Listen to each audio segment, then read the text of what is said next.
The alert came at 3:47 a.m. Earth Standard Time, deep in the underground command center of the United Earth Defense Force. A young radar operator stared at his screen in disbelief. The energy readings were off the charts. Nothing human-made could produce signatures that massive. "Sir," he called out, his voice cracking. "Multiple anomalies detected at the edge of the solar system, just past Neptune's orbit." Admiral James Walker strode quickly to the monitoring station, his weathered face illuminated by the blue glow of the screens. At 62, he had spent 4 decades protecting Earth's interests in space, but nothing in his experience had prepared him for what he was seeing now. "How many contacts?" he asked, keeping his voice steady for the sake of his crew. "Initially 15, now 30.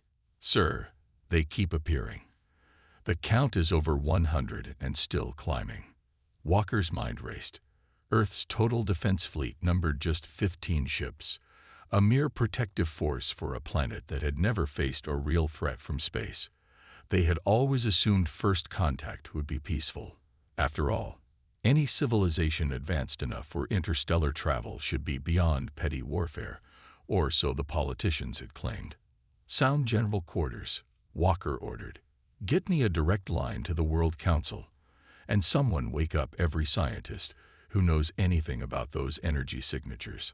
The next hour was chaos as Earth's minimal defenses scrambled to respond. The 15 UDF ships moved into defensive positions, while orbital stations activated their shields, primitive barriers that had never been tested in actual combat. From his command center, Walker watched as the mysterious energy signatures resolved into clearer shapes. They were ships, massive ones, each easily 5 times the size of Earth's largest vessel. Their designs were alien, all sharp angles and geometric patterns that seemed to shimmer and shift in ways that hurt the eyes. The final count stopped at exactly 200 vessels. "Sir," his communications officer called out, "the World Council is online. They're ordering us to initiate first contact protocols." Walker nodded grimly. "Open all standard frequencies. Let's hope they want to talk." The message they broadcast was simple and peaceful, repeated in every human language and mathematical sequence they could think of. "Greetings. We are humanity. We welcome peaceful contact." The aliens' response came in the form of energy beams that cut through space like lightning. The outer defense station near Neptune, humanity's earliest warning system, vanished in a flash of light so bright it temporarily blinded their sensors. Multiple impacts detected. Someone shouted, "Station Delta is gone. Station Gamma is gone. They're taking out our early morning network." Walker's training kicked in. "Launch all ships. Defensive formation Delta. Get our fighters in space and begin civilian evacuations from orbital facilities." He grabbed the comm to address all Earth forces directly. "This is not a drill. I repeat, this is not a drill. Earth is under attack." The next few minutes proved just how outmatched they were. Earth's most advanced weapons, railguns, plasma torpedoes, and nuclear-tipped missiles, either missed completely or seemed to pass right through the alien ships as if they weren't even there. "Sir, we're getting reports from Mars Colony. They're under attack too. Luna Base is asking for instructions." Walker watched as the alien fleet methodically destroyed Earth's outer defenses. Their formation was perfect, their coordination flawless. This wasn't a random attack. It was a carefully planned invasion. "Get me everything we have on their attack patterns," he ordered. "Every scan, every sensor reading. There has to be something we can use." As the alien fleet approached Earth, their massive ships blocking out the stars themselves, Walker made a silent promise. This wouldn't be humanity's end. They would find a way to fight back. They had to.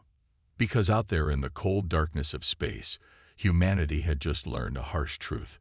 They weren't alone in the universe, and their first visitors had come not in peace, but with the intent to conquer. The battle for Earth's survival had begun. The first strikes hit New York, London, and Beijing simultaneously. From his underground command center, Admiral Walker watched in horror as massive energy beams cut through Earth's atmosphere, leaving trails of superheated air in their wake. "Civilian casualties?" he asked, dreading the answer. "Minimal, sir," his operations officer reported, surprising him. "The aliens are specifically targeting military installations, power plants, and manufacturing centers.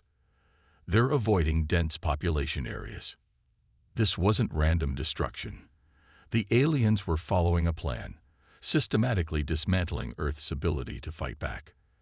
As Walker studied their attack pattern, he realized something else. They were being careful not to damage Earth's natural resources. "They don't want to destroy Earth," he muttered. "They want to capture it." Above ground, the sky had turned an unnatural shade of red as dust and debris filled the upper atmosphere. Earth's remaining military forces fought back with everything they had. Fighter jets launched missile after missile, only to watch their weapons pass harmlessly through the alien ships. In orbit, the situation was even worse. 12 of Earth's 15 space vessels were already destroyed, their wreckage joining the growing cloud of debris around the planet.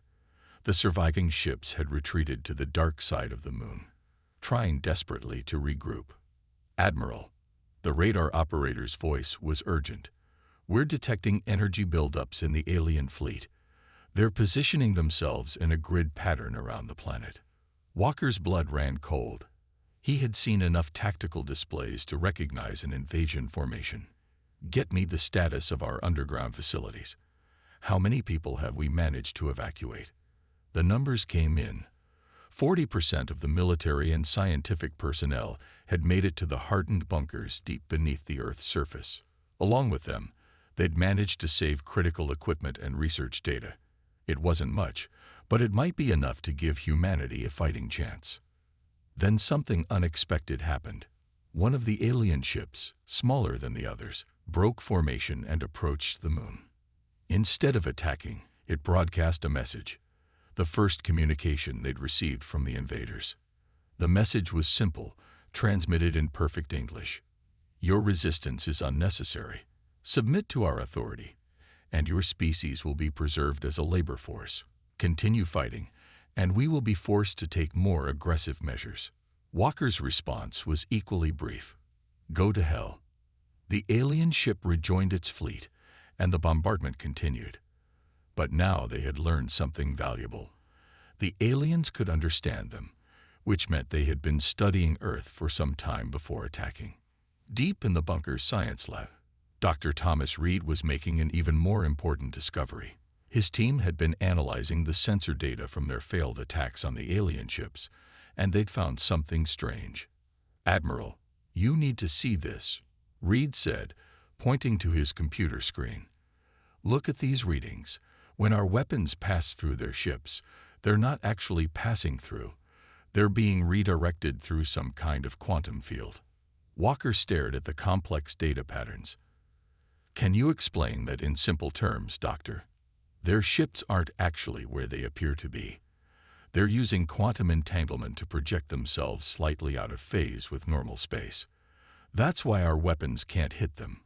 We're literally firing at ghosts." For the first time since the attack began, Walker felt a glimmer of hope. If we understand how their technology works, can we find a way to counter it? Reed nodded slowly. "Maybe. But we'll need time and access to some very specialized equipment. Most importantly, we'll need to keep at least one of our particle accelerators intact." Walker turned to his communications officer. "Get me all remaining military commanders worldwide. Tell them to concentrate all remaining forces on protecting our scientific facilities, and find out if CERN's underground complex is still operational." As alerts went out across the remaining human communications network, Walker allowed himself a small smile. The aliens might have superior technology, but they had made one crucial mistake. They had assumed humans would give up once their military was defeated. They were about to learn just how wrong they were. Dr. Thomas Reed hadn't slept in 3 days.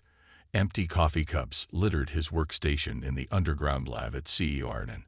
while dozens of computer screens displayed complex quantum calculations. The aliens controlled the surface now, but 300 feet underground. Humanity was planning its comeback.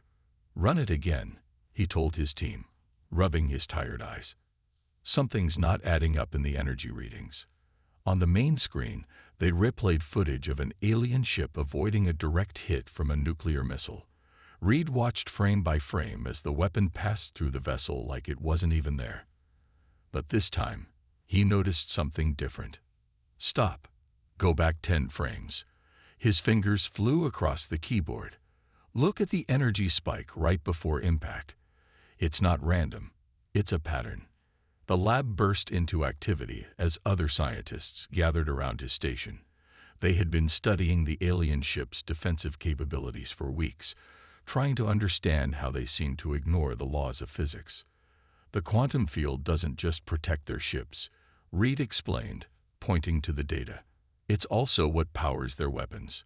They're using quantum entanglement on a massive scale." In the command center above the lab, Admiral Walker was meeting with the remains of Earth's military leadership when Reed's call came through. "Admiral, we found their weakness." Walker immediately headed down to the lab, where Reed had prepared a simple demonstration using 2 small magnets and a piece of string. "Watch this," Reed said, hanging one magnet from the string. "This represents a normal object in space." He brought the second magnet close, and they attracted each other naturally. "Now watch what happens when I spin the hanging magnet." As the magnet spun faster, the second magnet could no longer connect with it. The spinning created a kind of magnetic field that prevented contact. "This is a very simple version of what the aliens are doing," Reed explained. "They're using quantum entanglement to put their ships into a kind of spin state, not physical spinning, but quantum spinning. That's why our weapons pass right through them." Walker frowned. "That's fascinating, Doctor, but how does this help us fight them?" Reed grinned. "Because we found a flaw in their system. Their quantum field has to be perfectly maintained. Even a tiny disruption would cause it to collapse. And guess what we have right here at CERN? The Large Hadron Collider," Walker said slowly, beginning to understand. "Exactly. With some modifications, we can use it to create a quantum pulse that will disrupt their fields. Once their quantum protection fails, their ships will become solid and vulnerable." But there was a catch, and Reed's expression turned serious. "The problem is, we need more power than just CERN. We need to link up with other particle accelerators around the world. And most importantly, we need to time it perfectly. Once we fire the pulse, we'll only have a few minutes before they adapt their fields to the new frequency." Walker thought about the remaining particle accelerators they knew were still intact, one in Japan, another in Canada, and a third in Germany. All were underground, which had protected them from the initial attack. "How long do you need to modify the colliders?" he asked. "A week, maybe 2, Reed replied. "But there's something else. The aliens' quantum fields are all connected. They have to be for their weapons to work together so perfectly. If we time this right, we won't just disable one ship, we'll disrupt their entire fleet." Walker immediately got on the secure line to his remaining forces. "I want every surviving unit focused on protecting those accelerator facilities. Nothing else matters now." As the orders went out, Reed and his team began working on the modifications. They had to get it right the first time. There wouldn't be a second chance. In orbit, the alien fleet continued its methodical occupation of Earth, unaware that deep underground, humanity had discovered the key to their destruction. Like an immune system identifying a virus, Earth's scientists had found the invaders' weakness. Now they just needed to develop the cure. The next 2 weeks would determine the fate of both species, and this time, humanity had a plan. The underground war room buzzed with activity as military leaders from around the world gathered around a holographic display of Earth.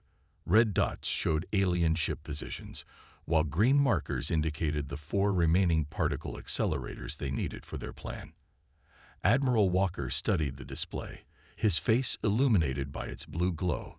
The aliens control the surface, but they don't know what we're planning underground. That's our advantage.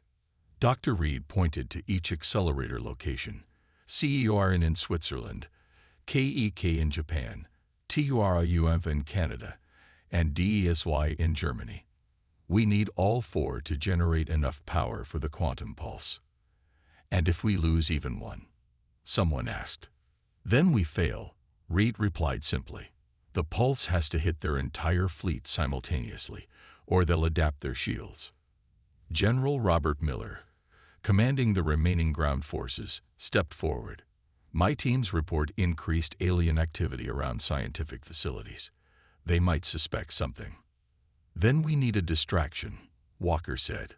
Something big enough to draw their attention away from the accelerators. He turned to his tactical officer. What resources do we still have? The report wasn't encouraging. Most surface military installations were destroyed, but they still had something valuable. Underground missile silos scattered across multiple continents, and 3 surviving nuclear submarines hiding in the deep oceans. Walker's plan took shape. We'll launch a coordinated missile attack from every remaining silo and submarine. Not because we think he'll hurt them, but because they'll have to respond to it. Their ships will move to intercept the missiles. Miller nodded, understanding. That'll create gaps in their patrol pattern. Reed checked his calculations again. We'll need exactly 17 minutes to power up all 4 accelerators and synchronize the pulse. Can you keep their attention that long? We'll have to, Walker replied. He turned to the communication officer. Get me a secure line to every resistance cell worldwide. I want teams in place at each accelerator facility. They'll need to defend the power-up sequence at all costs. The next hours were filled with frantic preparation. Underground transport systems, built for emergencies just like this, moved key personnel into position. Scientists made final adjustments to the accelerators, while military teams set up defensive positions. In his lab, Reed worked with his team to program the quantum pulse sequence. The timing has to be perfect, he explained. The pulse will create a cascade effect through their quantum field network. But we only get one shot. They'll adapt their shields within minutes. Walker received updates from around the world. The resistance was ready. The submarines were in position. Everything depended on precise timing and coordination. Sir, his radar operator called out. The alien fleet is moving into their standard patrol formation. They maintain this pattern for exactly 2 hours before rotating positions. That's our window, Walker decided. He opened a channel to all resistance forces. All units, prepare for Operation Quantum Strike. Execute on my mark. In the science lab, Reed made his final checks. The accelerators were primed, their power systems ready to channel more energy than they'd ever handled before. The modifications they'd made were barely tested. The whole plan relied on theories and calculations they hadn't had time to prove. Admiral, Reed reported, the pulse generators are ready. But I need to warn you, we don't know exactly what will happen when we disrupt their quantum fields. The energy release could be significant. Walker understood what Reed wasn't saying. This could be as dangerous for Earth as it was for the aliens. But they were out of options. All units, synchronize timing, Walker ordered. Missile launch in 5 minutes. Remember, we need to keep their attention for exactly 17 minutes once the accelerators begin powering up. Around the world, resistance fighters gripped their weapons. Submarine captains checked their firing solutions. Scientists monitored their equipment. Years of scientific advancement and military precision had led to this moment. Humanity was about to show the aliens why you should never corner a species known for its creativity and determination. The countdown began. Launch all missiles. Admiral Walker's command echoed through the underground command center. Across the world, silo doors burst open. Nuclear submarines surfaced just long enough to release their payloads. Within seconds, over 300 missiles streaked toward the alien fleet. The response was immediate. Alien ships broke their patrol patterns, moving to intercept the incoming threats. Just as Walker had predicted, their perfect formation began to show gaps. Energy signatures detected. The radar operator called out. They're powering up their defensive systems. Walker watched the tactical display, counting seconds. The aliens were reacting exactly as expected, their ships spreading out to create a wider defense network. They still thought humanity was fighting a conventional war. In the CERN facility, Dr. Reed started the power-up sequence. Accelerator 1 is online. Power at 15% and climbing. Similar reports came in from the other facilities around the world. The massive particle accelerators hummed to life, drawing more power than they'd ever used before. "Sir," the communications officer shouted. Alien ground forces detected near the Japan facility. Walker gripped his console. They'd known this might happen. "General Miller, your teams are up."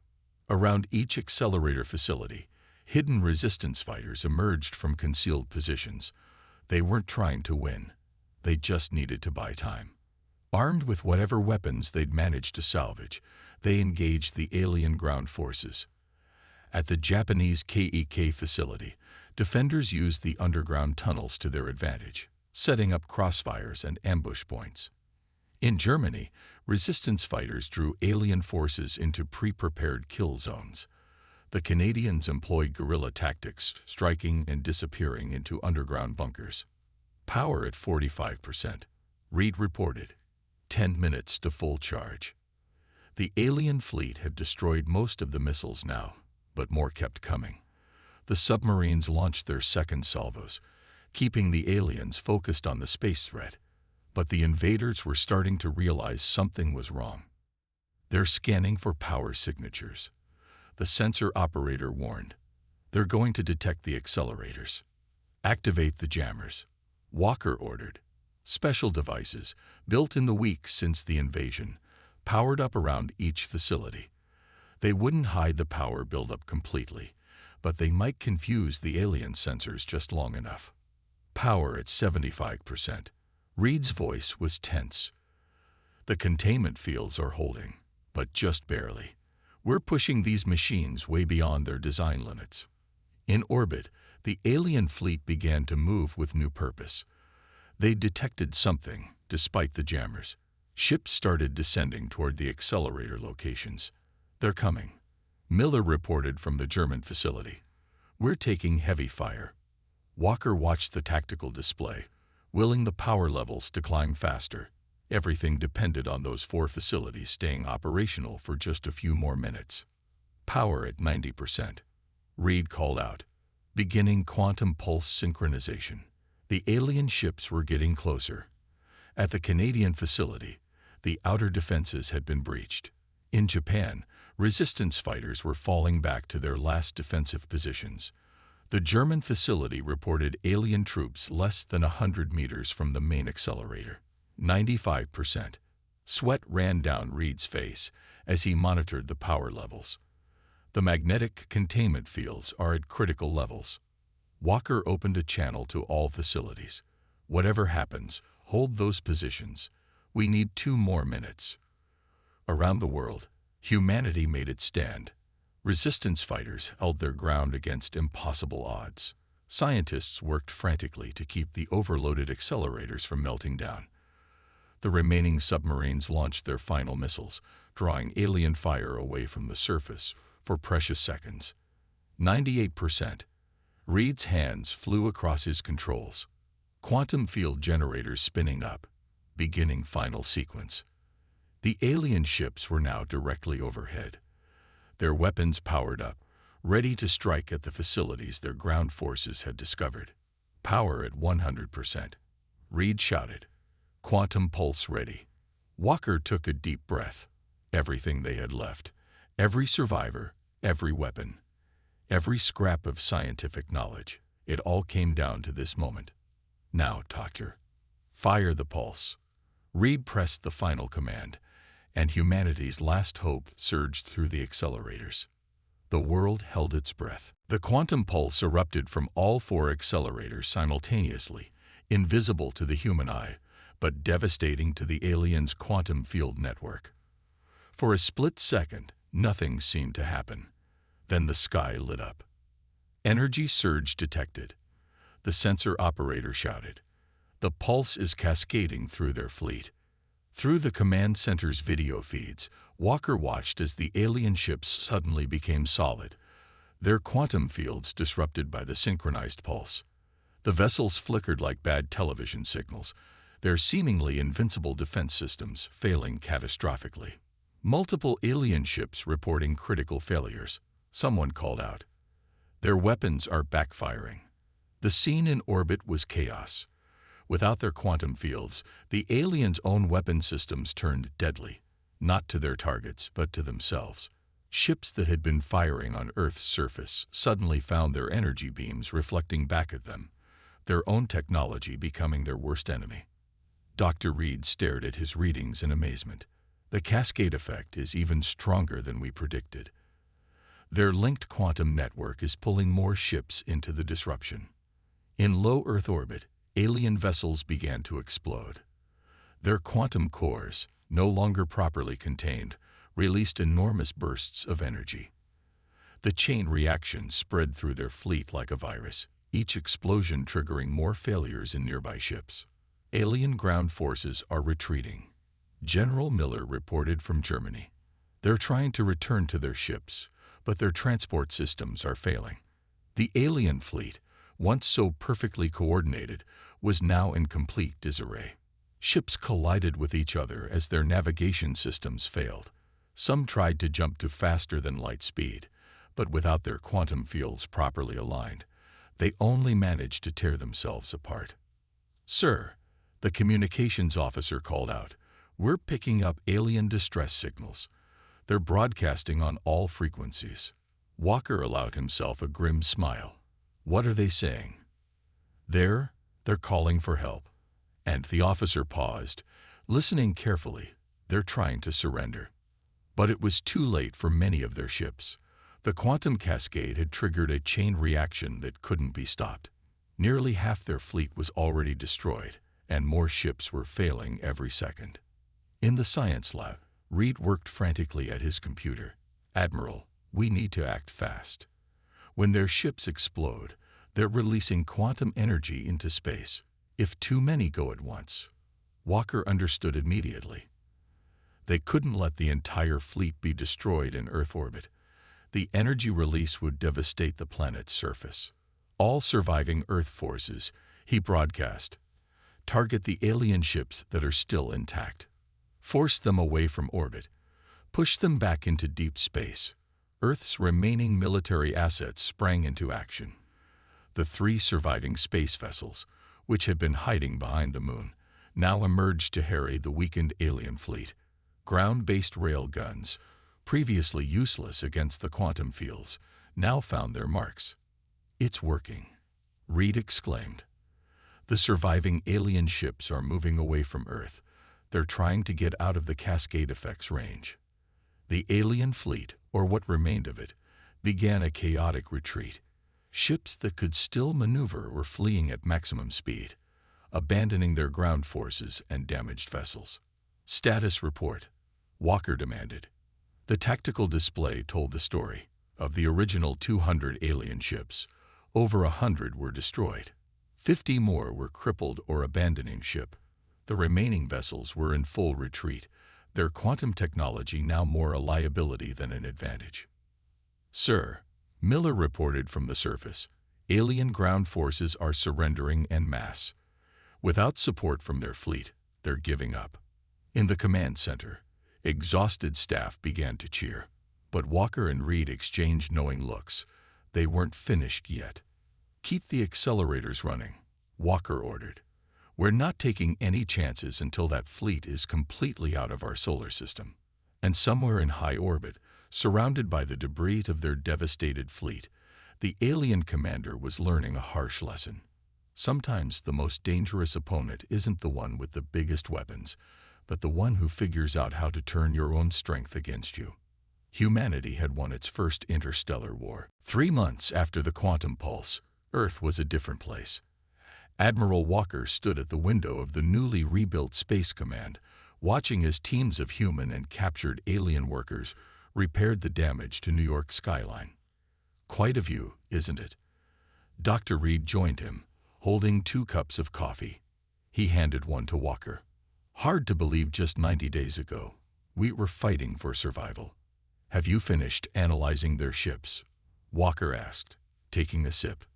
Reed nodded enthusiastically. The quantum technology is incredible.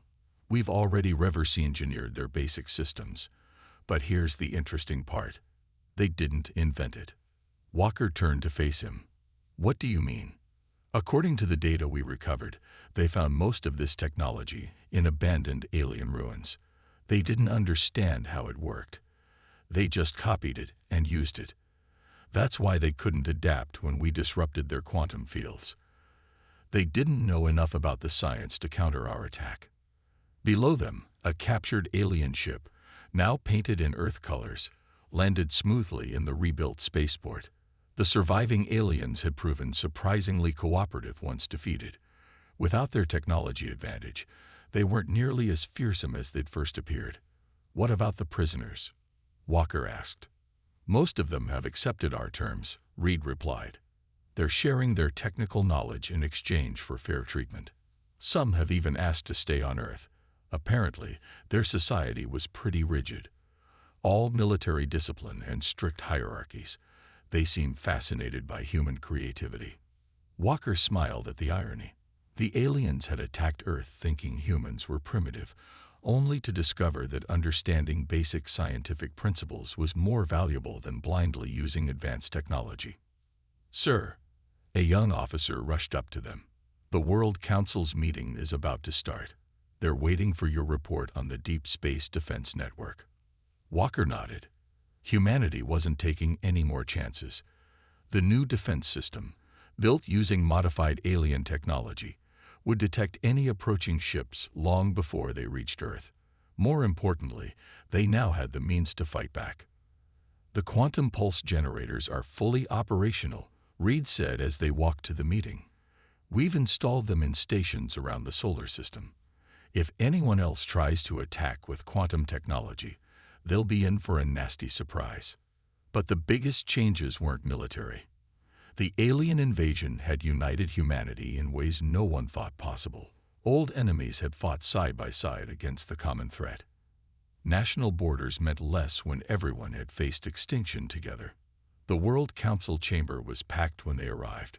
Representatives from every nation sat together, discussing humanity's future. On the main screen, a map showed the locations of new research stations being built across the solar system. The Mars colony is already being rebuilt, one of the counselors reported. Using alien mining technology, we can make it self-sufficient within a year. The moon base will be operational again next month. Walker took his seat as Reed prepared their presentation.